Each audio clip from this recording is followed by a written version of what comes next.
Hello friends, Vijesh biology में आपका स्वागत है। विजेश बायोलॉजी की इस सीरीज़ में अपने एक टॉपिक के बारे में बात करने वाले हैं। उसका नाम है एड्स। एड्स एक रोग है। यह रोग कैसे होता है और किस वायरस की कमी से यह रोग होता है और यह वायरस अपनी बॉडी के अंदर जाकर के किस प्रकार इफ़ेक्ट करता है, कौन से ऑर्गन को इफ़ेक्ट कर रहा है और कौन से सिस्टम को इफ़ेक्ट कर रहा है, उस सब चीज़ों के बारे में अपना चर्चा करने वाले हैं कि किस प्रकार से जो HIV वायरस होता है वो अपने इम्यून सिस्टम को कमज़ोर करता है, किन सेल पे अटैक करके एक्चुअल में क्या काम करता है। देन उसके बाद में अपना आज देखने वाले हैं कि HIV वायरस का या एड्स जैसे रोग का कैसे इलाज किया जा सकता है, कौन सी इसके अंदर दवाइयाँ बन चुकी हैं या फिर किस टाइप की वैक्सीन इसके अंदर आज तक बन चुकी हैं, कितना इसके ऊपर काम हो चुका है। इन सब चीज़ों के बारे में हम आज बात करने वाले हैं। तो देखिए, एड्स के बारे में जानने के लिए इसकी जब फुल फॉर्म देखते हैं तो बहुत सारी इन्फॉर्मेशन अपने को इसमें देखने को मिल जाती है। जैसे कि फुल फॉर्म देखें, एक्वायर्ड इम्यूनोडेफिशिएंसी सिंड्रोम। तो एक्वायर्ड का मतलब क्या हो गया कि हमने अर्जित किया है। एक्वायर्ड के अंदर हो गया कि हमने अर्जित किया है। इम्यूनो का मतलब हो गया कि इम्यून सिस्टम, प्रतिरक्षा तंत्र अपना, और डेफिशिएंसी का मतलब हो गया कमी, और सिंड्रोम के अंदर हो गया ग्रुप ऑफ डिजीज, यानी कि रोगों का समूह क्या कहलाता है, सिंड्रोम कहलाता है। तो इस प्रकार इम्यूनिटी कमज़ोर होगी और इम्यूनिटी कमज़ोर होने की वजह से अपनी बॉडी जो है वो बहुत सारे ग्रुप में रोगों का सामना कर रही है। और वह ग्रुप में रोगों का सामना क्यों कर रही है? क्योंकि प्रतिरक्षा तंत्र एकदम से कमज़ोर हो चुका है। अब यह प्रतिरक्षा तंत्र एकदम से HIV वायरस की कमी की वजह से HIV वायरस इन्फेक्शन होने की वजह से प्रतिरक्षा तंत्र में कमी आ रही है। तो वह कमी किस प्रकार आती है, किस प्रकार अपन इन्फेक्टेड होते हैं, उसके बारे में अपन चर्चा करते हैं। तो जैसे कि मान लो HIV वायरस का इन्फेक्शन हो गया। HIV वायरस का इन्फेक्शन हो सकता है कि सेक्सुअल कॉन्टैक्ट होने से इन्फेक्शन हो सकता है, या फिर अपन ब्लड का ट्रांसप्लांटेशन करते हैं, ट्रांसफ्यूज़न करते हैं, ब्लड को एक आदमी से दूसरे में ट्रांसफ़र करते हैं। तो HIV संक्रमित आदमी का ब्लड अगर दूसरे में ट्रांसफ़र किया है तो भी HIV का इन्फेक्शन हो सकता है। इसके अलावा मदर से चाइल्ड में प्लेसेंटा के ट्रांसफ़र द्वारा भी HIV वायरस है वो ट्रांसफ़र हो सकता है। तो इस प्रकार अपन देख रहे हैं कि किसी भी वजह से HIV वायरस है वो अपनी बॉडी में एंटर कर चुका है। कोई एक सिंगल वायरस था वो अपनी बॉडी में एंटर कर चुका। अब यह वायरस एंटर करके CD4 सेल पर अटैक करता है। CD4 सेल प्रतिरक्षा तंत्र की एक सेल्स होती हैं। आगे अपन डिटेल में बात करेंगे कि CD4 सेल एक्चुअल में क्या काम करती हैं। तो यह HIV वायरस जो है वो CD4 सेल्स के ऊपर अटैक करता है। CD4 सेल्स का वैसे नाम होता है T helper cells. CD4 cells को T हेल्पर सेल कहते हैं। T हेल्पर सेल के अंदर अटैक करके अपना जेनेटिक मटेरियल रिलीज करता है। अपने एक प्रीवियस में वीडियो बनाया था, उस वीडियो के अंदर देखा कि जो वायरस का जेनेटिक मटेरियल होता है, मोस्ट ऑफ वायरस के जेनेटिक मटेरियल होते हैं वो RNA होते हैं। तो वो अपने RNA को क्या करेंगे, ट्रांसफ़र करेंगे, और RNA को ट्रांसफ़र करके इनके अंदर होता है रिवर्स ट्रांसक्रिप्टेज एंजाइम। और यह रिवर्स ट्रांसक्रिप्टेज एंजाइम क्या काम करता है, RNA से DNA बनाता है। अब HIV वायरस ने अपना RNA से क्या बना लिया है, DNA बना लिया है, क्योंकि HIV वायरस के पास में रिवर्स ट्रांसक्रिप्टेज एंजाइम है। और रिवर्स ट्रांसक्रिप्टेज एंजाइम की वजह से ये क्या कर लेगा, DNA बना लेगा। और उसका जेनेटिक मटेरियल एक्चुअल में क्या था, RNA था। अब देखिए, DNA बनाने के बाद यह अपने जीनोम को हाईजैक करता है। जीनोम को हाईजैक करने के लिए या फिर अपनी वायरस को कैसे स्ट्रेन चेंज करता है, अपना वायरस अपनी आइडेंटिटी कैसे चेंज करता है, उन सब चीज़ों के अंदर अपने एक वीडियो बनाया था प्रीवियस में, जिसको आप आराम से देख सकते हैं। तो यह अपने DNA जिस इंसान के अंदर इन्फेक्शन हुआ है उसको क्या कर लेगा, इन्फेक्ट कर लेगा, और इन्फेक्ट करके पूरे के पूरे जीनोम को हाईजैक कर लेगा। अब जीनोम को हाईजैक कर लेगा तो इसका मतलब आप जानते हैं कि जब जीनोम को हाईजैक कर लिया तो सारे के सारे काम जो है वो आदमी के होने चाहिए थे, वो आदमी के नहीं होंगे, उस इंसान के नहीं होंगे, बल्कि किसके लिए होंगे, वायरस के लिए होंगे। यानी कि जो प्रोटीन इंसान के लिए बनने चाहिए थे वो नहीं बनेंगे, और वो सारे प्रोटीन अब किसके लिए बनाए जाएंगे, वायरस के लिए बनाए जाएंगे। तो इसका मतलब वायरस को खूब ज़्यादा न्यूट्रिशन मिल गया तो वायरस आसानी से अपनी ग्रोथ कर लेता है। तो इस प्रकार से वायरस है वो अपनी नई स्ट्रेन बना ली। वायरस ने अपनी संख्या में वृद्धि करा ली, अपनी नंबर में ग्रोथ करवा ली। नंबर में ग्रोथ करवाने की वजह से डिफरेंट टाइप के वायरस हैं अब वो अलग अलग जगह पे फैलना शुरू हो जाएंगे, जिसकी वजह से अब ये प्रत्येक वायरस और CD4 सेल पर अटैक करेंगे, ये भी अलग CD4 सेल पर अटैक कर देगा। तो इसका मतलब बढ़ते बढ़ते हैं वो बहुत ज़्यादा स्प्रेड हो जाएंगे और स्प्रेड होने के कुछ टाइम बाद में आपको पता चलेगा कि मेरी बॉडी के अंदर कुछ हुआ है, क्योंकि पहले टाइम तो सिंगल वायरस ने अटैक किया और सिंगल वायरस ने अटैक करने की वजह से कोई भी इफेक्ट नहीं पड़ता, क्योंकि लाखों करोड़ों CD4 सेल्स हैं और लाखों करोड़ों CD4 सेल्स हैं, तो एक सेल को इन्फेक्ट किया तो अपने को क्या पता चलेगा। लेकिन बहुत ज़्यादा सेल्स को अगर ये इन्फेक्शन करना स्टार्ट कर देगा, अपने नंबर में वृद्धि करना स्टार्ट कर देगा, तो फिर है वो सिम्टम्स आना शुरू हो जाते हैं, क्योंकि अब इम्यून सिस्टम है वो वीक होना शुरू हो जाता है। तो ये तो हो गई HIV वायरस की प्रोसेसिंग की, कैसे ये अपनी संख्या में वृद्धि करवाता है। अब CD4 सेल्स एक्चुअल में क्या होती हैं और यह CD4 सेल्स क्या काम करती हैं उसके बारे में अगर अपन देखें तो देखिए, ये CD4 सेल्स हैं, टी हेल्पर सेल जिसका मैंने आपको नाम बताया। अब ये एक्चुअल में क्या काम करती हैं, जब अपनी बॉडी किसी एंटीजन को फेस करती है, एंटीजन का मतलब हो गया कि कोई भी वायरस, एंटीजन, प्रोटोजोआ, फंजाई, जितने भी वो चीज़ें जो अपनी बॉडी की नहीं है, बाहर की चीज़ें हैं और जिनके खिलाफ बॉडी एंटीबॉडी बनाना शुरू कर दे, उसको क्या बोलते हैं, एंटीजन बोलते हैं। तो इस प्रकार से जितने भी रोग वाहक होते हैं, जितने भी रोग फैलाने वाले माइक्रोब्स होते हैं, उन सबको अपन क्या बोल सकते हैं, एंटीजन बोल सकते हैं। तो मान लो एंटीजन है वो इन्फेक्ट हुआ है, कोई भी एंटीजन इन्फेक्ट हुआ है, तो यहाँ मान लो HIV वायरस ही हुआ या कोई और कोरोना वायरस भी एक प्रकार का एंटीजन ही है। तो एंटीजन इन्फेक्ट हुआ तो सबसे पहले ये कहाँ पर पहुँचेगा, बी सेल्स नाम की सेल्स होती हैं, इम्यून सेल्स। इम्यून सेल्स जो होती हैं वो दो टाइप की सेल्स होती हैं, मुख्यतः बी सेल्स और टी सेल्स। तो सबसे पहले एंटीजन एक्सपोजर कहाँ हुआ, बी सेल्स के पास में। बी सेल ने इसको कहाँ एक्सपोजर किया, MHC क्लास 2 पर, मेजर हिस्टोकॉम्पेटिबिलिटी कॉम्प्लेक्स 2 पर एक्सपोज किया। अब MHC2 ने इसको CD4 सेल्स को एक्टिव कर दिया, CD4 सेल्स के ऊपर एक्सपोज कर दिया इस एंटीजन को।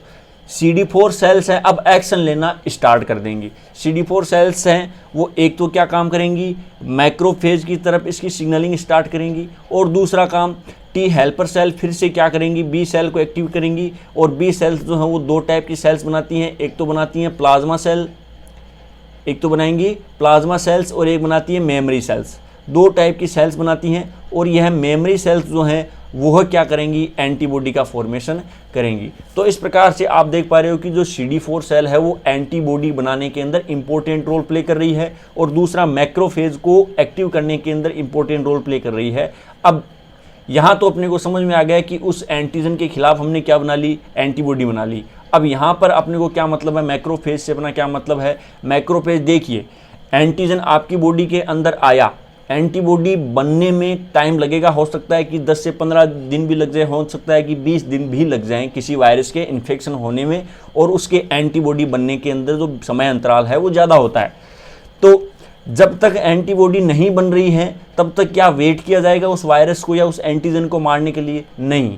इंस्टेंटली इम्यून सिस्टम में काम करने वाली सेल्स कौन सी हैं, मैक्रोफेज। यह उस एंटीजन के खिलाफ एक्शन लेना स्टार्ट कर देती हैं और उसको, या जितने भी एंटीजन्स है या बाह्य पार्टिकल्स हैं, उसको नष्ट करने का काम किसका है, मैक्रोफेज का। लेकिन मैक्रोफेज का ओनली नष्ट करने का काम है, एंटीबॉडी बनाने का काम जो है वो किनका है, बी सेल्स का। और बी सेल्स जो है वो दो टाइप की सेल्स बनाती है, मेमोरी सेल्स और प्लाज्मा सेल्स। और इनको इनडायरेक्टली एक्टिव किसने किया है, CD4 सेल्स या टी हेल्पर सेल्स ने। अब जैसा कि हमने देखा कि HIV वायरस जो है वो किस पे अटैक कर रहा था, CD4 सेल्स या टी हेल्पर सेल्स के ऊपर अटैक कर रहा था। अब CD4 सेल्स पर अटैक कर दिया तो इसका मतलब CD4 सेल्स हैं वो काम नहीं कर पाएंगी।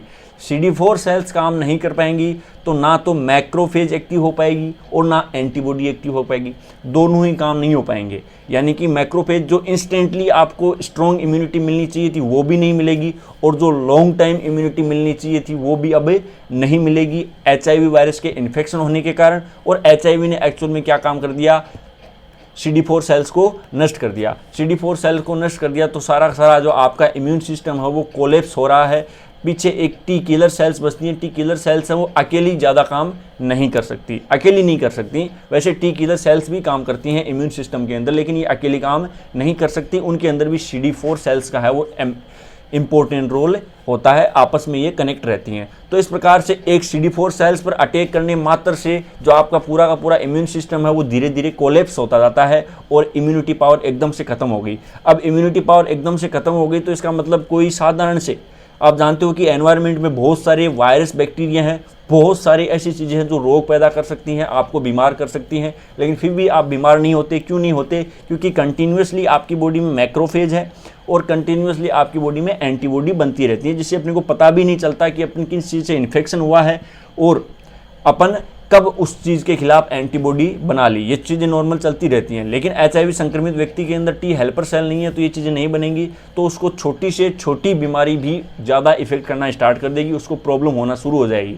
तो अगर ये सीवियर कंडीशन में चला गया, इन्फेक्शन ज़्यादा हो गया HIV वायरस का, तो क्या होगा कि साधारण से जुकाम लगी, वो उसको बीमार कर रही है, तेज़ बुखार हो रही है, और जब उसका इलाज किया जाएगा इतने में कोई दूसरा वायरस बैक्टीरिया इन्फेक्ट कर देगा, इतने में उसका इलाज किया जाएगा तो तीसरा वायरस बैक्टीरिया इन्फेक्ट कर देगा, तो इसका मतलब वो सिंड्रोम हो जाएगा। सिंड्रोम होने का क्या मतलब होगा कि रोगों का समूह हो जाएगा। तो इस प्रकार से HIV ने कुछ नहीं किया, HIV ने तो सिर्फ CD4 सेल्स को मारा है। CD4 सेल्स को मारने के अलावा HIV ने कुछ भी नहीं किया, लेकिन आप बीमार हुए किसकी वजह से हुए? क्योंकि CD4 सेल्स अब काम नहीं कर पा रहे। तो इस प्रकार से डिफरेंस होता है कि HIV वायरस एक्चुअल में क्या काम कर रहा है और उसकी वजह से जो है वो दूसरी प्रॉब्लम स्टार्ट हो जाती हैं, जिसकी वजह से इंसान बीमार हो जाता है और कंटिन्यूसली बीमार होने की वजह से धीरे धीरे वेट लॉस होना स्टार्ट हो जाता है, वजन कम होना स्टार्ट हो जाता है, हो सकता है कि खून की भी कमी हो, यानी कि बहुत सारे सिम्टम्स जो है वो दिखना स्टार्ट हो जाते हैं। लेकिन HIV वायरस जो है वो तेज़ी से ग्रोथ नहीं कर सकता। ये है 2 साल 3 साल 4 साल तक तो सिम्टम्स ही नहीं देखने को मिलते, यानी 2-2.5 साल में थोड़े थोड़े सिम्टम्स देखने को मिलते हैं कि हो सकता है कि HIV हो। जब जाँच करवाते हैं, एलाइजा टेस्ट नाम होता है इसका, जिससे इसकी जांच की जाती है, एलाइजा टेस्ट से एलाइजा करवाया जाता है, तब पता चलता है कि हाँ HIV पॉजिटिव व्यक्ति है। क्योंकि HIV वायरस जो है वो इतनी फास्ट ग्रोथ नहीं करता है, धीरे धीरे ग्रोथ करता है और एक इंसान को मारने में 10 से 15 साल लगा देता है। तो इस प्रकार से HIV वायरस ने आपकी बॉडी में एंटर किया और HIV वायरस ने एंटर करने के बाद में CD4 सेल्स को मारा या CD4 सेल्स को इनिबिट किया, और CD4 सेल्स को इनिबिट करने की वजह से जो प्रॉब्लम हुई वो आपको इस प्रकार से दिखाई दी। तो अब इस प्रकार से HIV वायरस या एड्स हुआ। अब एड्स का ट्रीटमेंट कैसे किया जाता है? तो एड्स का ट्रीटमेंट करने के लिए एक ड्रग आती है, एक दवाई होती है जो AZT उसको शॉर्ट फॉर्म बोलते हैं, एजिडो 3-डीऑक्सीथाइमिडाइडिन। यह ड्रग का नाम है जिससे HIV पॉजिटिव व्यक्ति को दी जाती है। एक दूसरी ड्रग होती है डीऑक्सीसाइटिडीन, यह भी HIV पॉजिटिव व्यक्ति को दी जाती है। और यह ड्रग काम क्या करती है? तो देखिए, अभी अपन देखते हैं कि यह ड्रग काम क्या करती है। एक्चुअल में ये दोनों के दोनों ड्रग हैं, वह ये जो रिवर्स ट्रांसक्रिप्टेज एंजाइम था, जो रिवर्स ट्रांसक्रिप्शन कर रहा था, उसको इनिबिट कर देते हैं, उसको आगे नहीं बनने देते। यानी कि जो वायरस का RNA से DNA बन पा रहा था वो अब नहीं बनेगा। DNA नहीं बनेगा तो जाहिर सी बात है आपका जीनोम हाईजैक नहीं होगा, और जीनोम हाईजैक नहीं होगा तो आप उस रोग से कुछ हद तक बचोगे।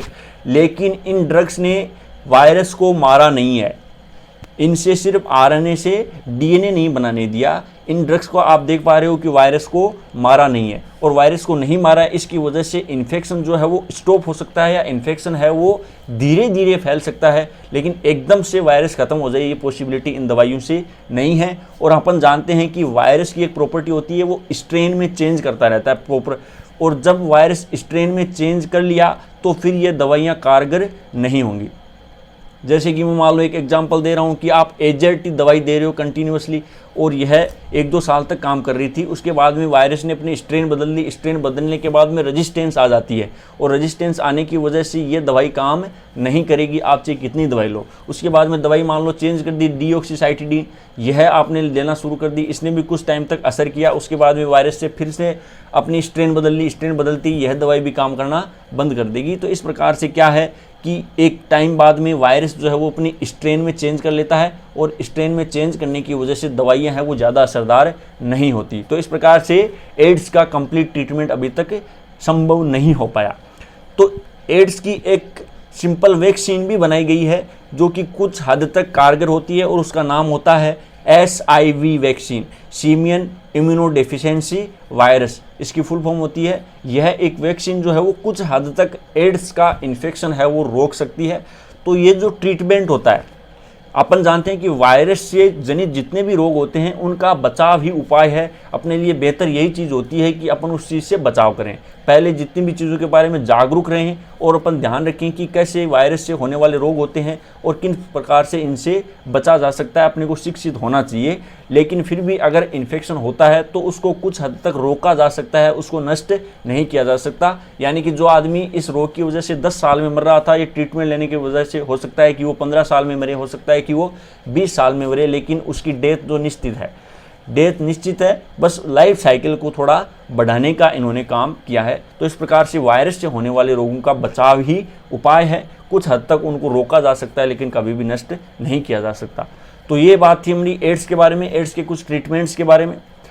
एंड अपने प्रीवियस वीडियो में बात की थी कि वायरस अपनी स्ट्रेन कैसे चेंज कर सकता है। उनसे अपनी आसानी से दवाई नहीं बनाई जा सकती। क्यों दवाइयाँ नहीं बनाई जा सकती? क्योंकि स्ट्रेन होती है, स्ट्रेन चेंज कर लेते हैं तो रेजिस्टेंस आ जाती है, और रेजिस्टेंस आ जाती है तो वायरस अपनी आइडेंटिटी ही बदल देता है, जिससे ये दवाइयाँ काम ही नहीं कर पाती।